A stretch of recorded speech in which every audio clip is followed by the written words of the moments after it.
Bonjour à tous et bienvenue dans ce nouveau Médiatube.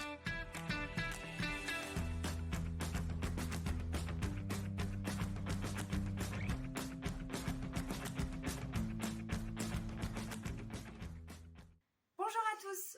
Aujourd'hui, j'ai choisi de vous parler d'un incroyable et très célèbre personnage qui n'est autre que Johannes Chrysostomus Wolfgangus Theophilus, né le 27 janvier 1756. Quoi? Vous ne voyez pas de qui il s'agit? Je vais donc vous parler du célèbre virtuose Mozart à travers le roman d'Olivier Pion, paru aux éditions Erol.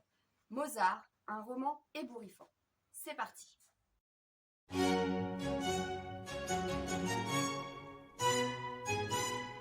Avant de rentrer dans le vif du sujet, il est important de savoir que ce roman, paru chez Erol, fait partie de la collection Romans d'histoire pop. L'éditeur tient à avertir son lectorat. L'histoire avec un grand H est respectée. Leur forme n'a en revanche rien de sérieux. L'objectif est d'en apprendre un peu plus sur les grands personnages de l'histoire en les rendant vivants, en usant et abusant de dialogues modernes, de dialogues humoristiques, de situations anachroniques, le but étant de distraire le lecteur. Nous nous retrouvons plongés en 1763. Le jeune Mozart, tout juste âgé de 7 ans, part pour une tournée européenne avec sa famille à travers l'Angleterre, la Belgique, l'Autriche, l'Allemagne, la France et j'en passe. On découvre un Mozart virtuose, mais aussi plein de malice, ce qui n'a rien d'étonnant venant de la part d'un enfant qui n'a que 7 ans. Deux autres personnages sont également très développés et apportent de la profondeur à cette histoire. Il y a tout d'abord Léopold, le père de Mozart. Il est ambitieux, volontaire, il se démène pour faire briller ses enfants sur la scène européenne. C'est remarquable, mais aussi parfois dérangeant, puisqu'il n'a aucun scrupule pour s'enrichir sur le dos de ses enfants, quitte parfois à mettre leur santé en danger. Et puis il y a la grande sœur de Mozart, Nannerl.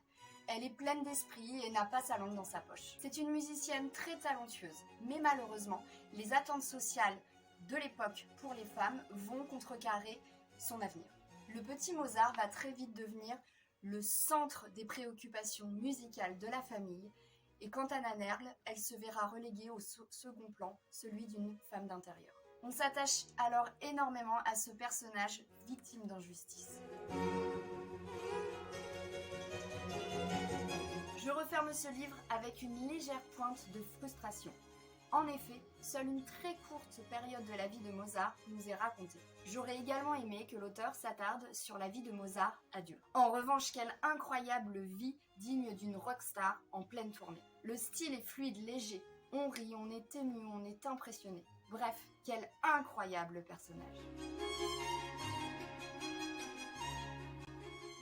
En conclusion, ce roman est une porte d'entrée rafraîchissante dans l'univers de la musique et de Mozart. Entre humour décalé, dialogue moderne et anachronisme, l'auteur parvient à rendre Mozart profondément humain.